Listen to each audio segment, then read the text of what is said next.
오늘 본문은 요한복음 6장 38절에서 40절입니다. 예수님께서는 기적을 많이 행하셨습니다. 가나의 혼인집에서 시작하여 여러 곳에서 다양한 사람들에게 기적을 베푸셨습니다. 예수님의 기적들 중에 먹는 것과 관련하여 많이 알려진 것은 오병이어일 것입니다. 혹은 술 좋아하는 사람들에게는 물로 포도주를 만드신 사건일 수도 있을 것입니다. 예수님은 보리떡 5개와 물고기 2마리로 남자 어른만 5,000명을 먹이셨습니다. 여자와 아이들까지 친다면 2~3배일 것입니다. 이 기적을 체험한 사람들 중에 많은 사람들이 다음 날에 예수님을 다시 찾아왔습니다. 그러나 예수님은 좋아하시지 않으셨습니다.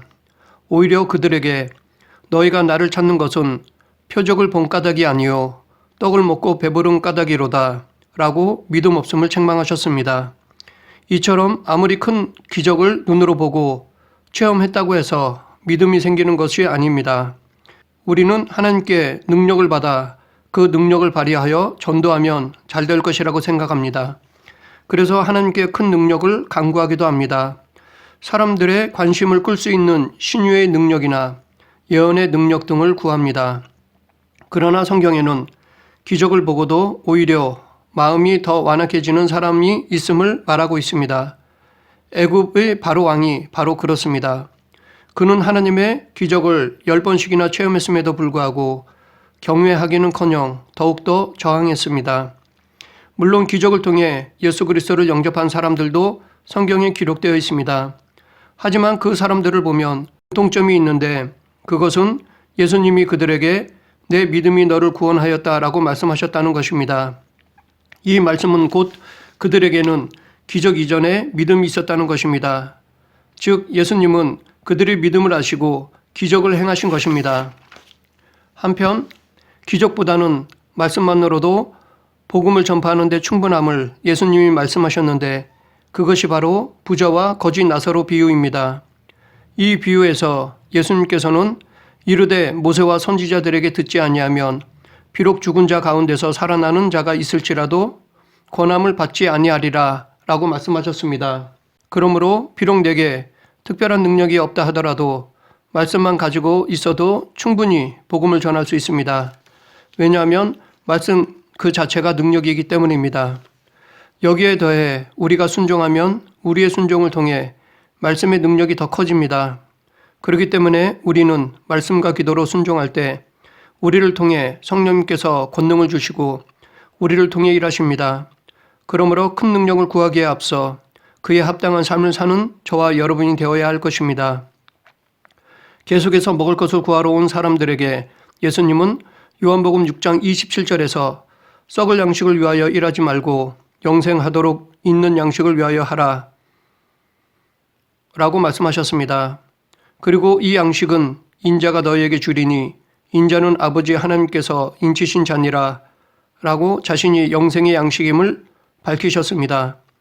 오병이어의 기적을 보았음에도 불구하고 아직도 예수님이 누구신지를 깨닫지 못한 사람들에게 자신이 메시아이심을 드러내셨습니다. 그리고 계속해서 메시아이신 예수님이 이 땅에 오신 목적에 대해 말씀하셨습니다.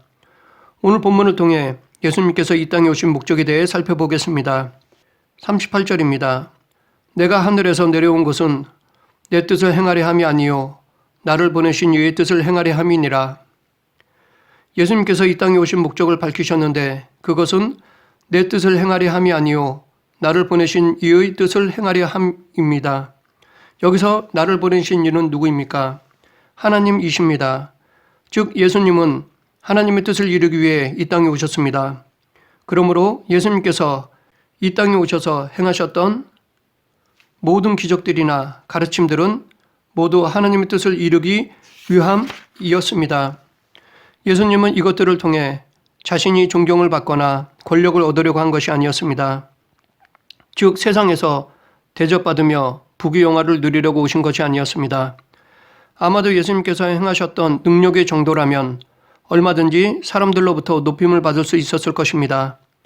모든 사람들로부터 존경뿐 아니라 당시 유대인들이 고대하던 정치적 메시아로 추대받을 수 있었습니다. 실제로 제자들과 사람들은 예수님을 정치적 메시아로 믿었고 예수님을 왕으로 추대하려 했습니다. 그럼에도 불구하고 예수님은 이런 부와 명예와 권력을 다 내려놓았습니다. 오직 하나님의 뜻을 이루기 위해 다 버리셨습니다. 그 증거를 우리는 예수님이 광야에서 사탄의 유혹을 받을 때부터 알 수 있습니다.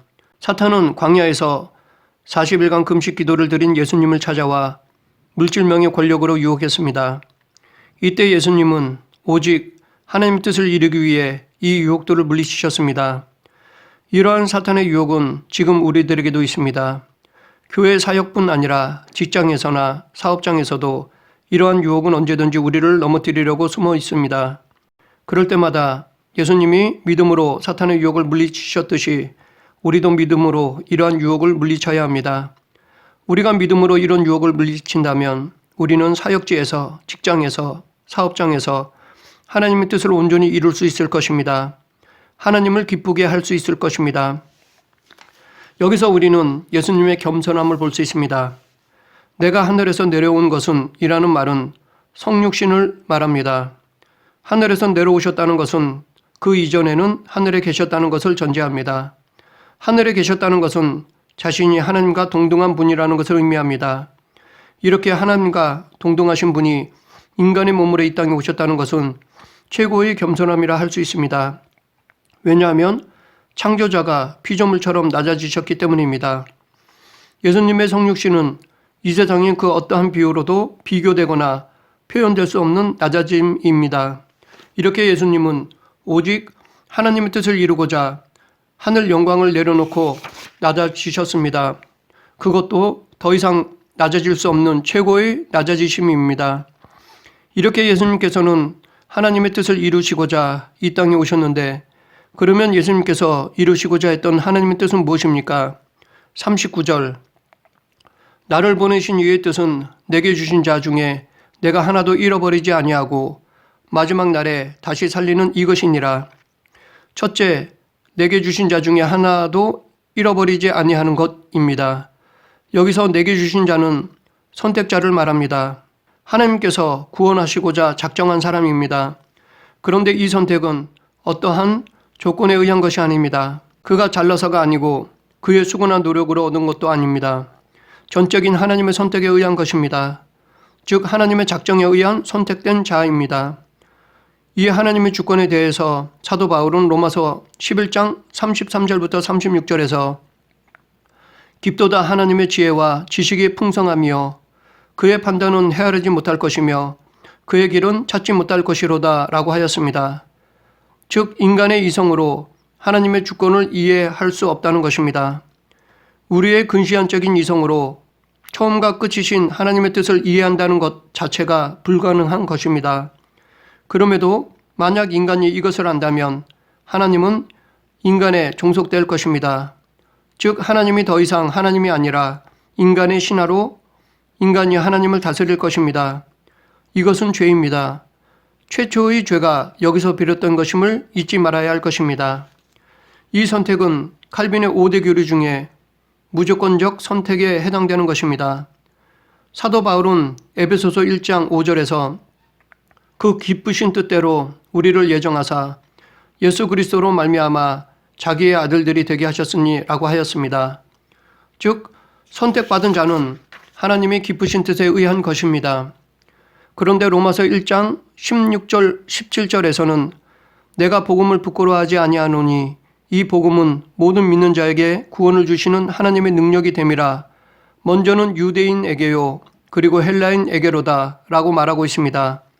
이는 자칫 구원이 인간의 선택에 의한 것으로 비출 수 있습니다.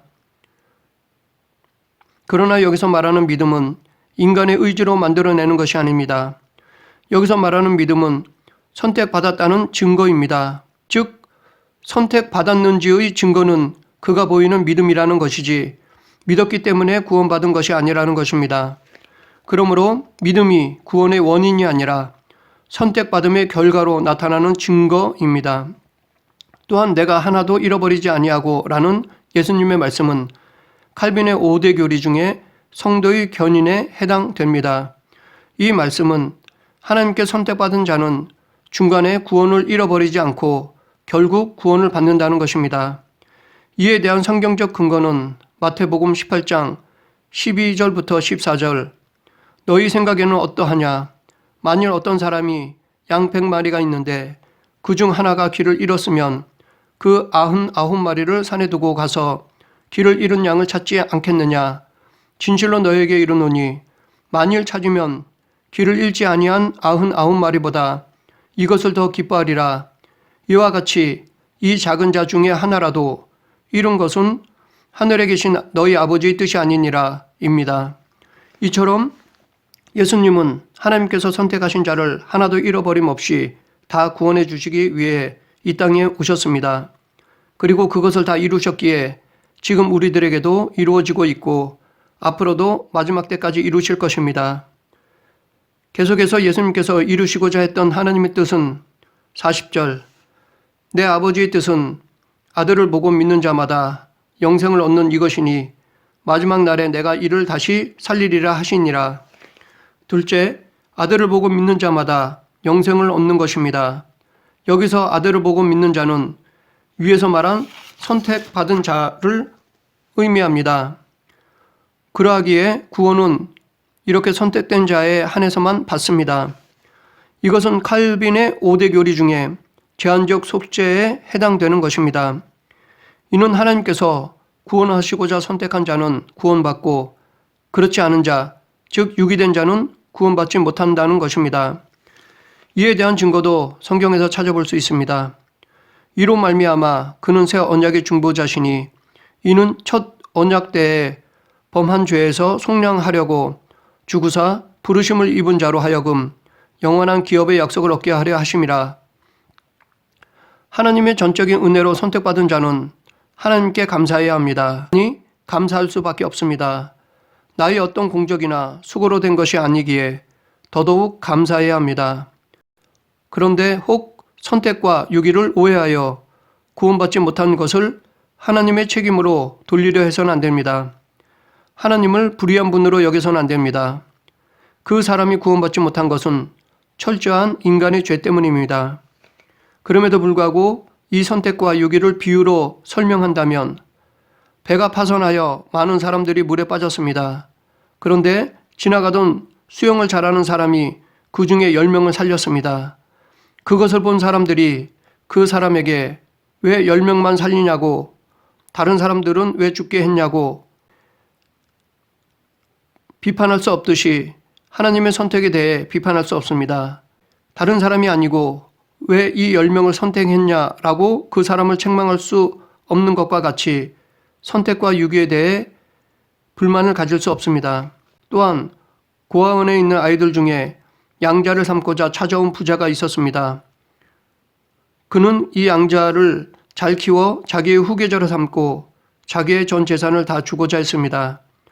그것을 본 사람들이 그 부자가 양자로 선택한 아이에 대해 왜 다른 아이가 아니라 이 아이를 선택했냐라고 그 부자를 책망할 수 없는 것과 같이 하나님의 선택과 유기에 대해 불만을 가질 수 없습니다. 이것은 전적인 하나님의 주권으로 이루어진 것입니다.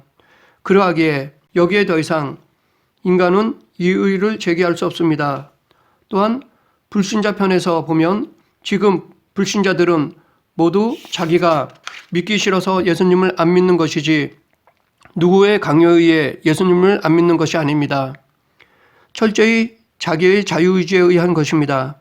그러하기에 하나님 탓으로 돌릴 수 없습니다. 그래서 이사야도 너희의 패리함이 심하도다. 토기장이를 어찌 진흙같이 여기겠느냐. 지음을 받은 물건이 어찌 자기를 지은 자에 대하여 이르기를 그가 나를 짓지 아니하였다 하겠으며 빚음을 받은 물건이 자기를 빚은 자에 대하여 이르기를 그가 총명이 없다 하겠느냐라고 하였습니다. 여기서 주목할 부분이 있습니다. 39, 40절에서 반복해서 나오는 단어가 있습니다. 그것은 마지막 날입니다. 여기서 마지막 날은 심판의 날, 예수님 재림의 날을 말합니다. 여기서 우리는 마지막 날이 반드시 있다는 것을 알 수 있습니다. 우리에게는 이 세상만 있는 것이 아니라 저 세상도 있다는 것입니다. 그런데 이 세상에서 저 세상에 갈 때 반드시 우리가 행한 것에 대한 심판이 있습니다. 그렇기 때문에 이 세상에서 사는 것이 저 세상을 결정하는 것이므로 이 세상에서의 삶을 하나님의 말씀에 순종하며 살아야 합니다. 또한 다시 산다는 것은 부활을 의미합니다. 예수님이 죽음에서 부활하셨듯이 예수님을 믿는 우리도 부활한다는 것입니다. 그래서 사도 바울도 고린도전서 15장 51절 52절에서 보라 내가 너희에게 비밀을 말하노니 우리가 다 잠잘 것이 아니요 마지막 나팔의 순식간에 호련히 다 변화되리니 나팔 소리가 나매 죽은 자들이 썩지 아니할 것으로 다시 살아나고 우리도 변화되리라 라고 하였습니다. 그렇기 때문에 저 세상과 부활을 기억하며 우리는 너무 이 땅에 얽매여 살지 않았으면 합니다. 이 세상에서도 저 천국을 소망하면 지금보다는 좀 더 자유할 수 있습니다. 또한 하나님께서 주신 삶을 더 즐길 수 있습니다. 이 세상이 전부인 양 생각하면 각박하게 살 수밖에 없습니다. 하지만 천국을 소망하면 좀 손해를 보아도 저 세상에서의 보상을 생각하니 속상하지 않습니다. 이웃을 위해 즐겨 양보할 수 있습니다. 이 땅에 매이지 않고 천국을 소망하며 하나님께서 주신 자유함을 누리는 저와 여러분이 되어야 할 것입니다. 지금까지 예수님께서 이 땅에 오신 목적에 대해 살펴보았고 하나님의 뜻에 대해 알아보았는데 이 성육신의 목적을 통해 우리는 예수님의 사랑도 볼 수 있습니다. 예수님께서 성육신하여 하나님의 뜻을 이루신 것은 누구를 위한 것입니까? 대속을 통해 누가 이익입니까? 우리들입니다. 대속은 하나님이나 예수님 편에서는 이익이 하나도 없습니다. 그러므로 구원은 하나님께서 어떤 이익을 얻고자 베푼 것이 아님을 알 수 있습니다. 그러면 왜 그 큰 값을 치르며 구원해 주십니까? 사랑 때문입니다. 우리 인간을 사랑하시기 때문에 하나님께서 구원의 뜻을 세우셨고 예수님께서 하나님의 뜻을 이루신 것입니다. 이처럼 예수님께서 보여주신 겸손과 사랑은 무엇과도 비교할 수 없는 최고의 것입니다. 이보다 더 큰 겸손과 사랑은 지금까지 없었고 앞으로도 영원히 없을 것입니다. 우리는 예수님께 받은 이 큰 사랑을 이웃과 나누어야 합니다. 그리고 예수님께서 보여주신 겸손을 쫓아가야 합니다.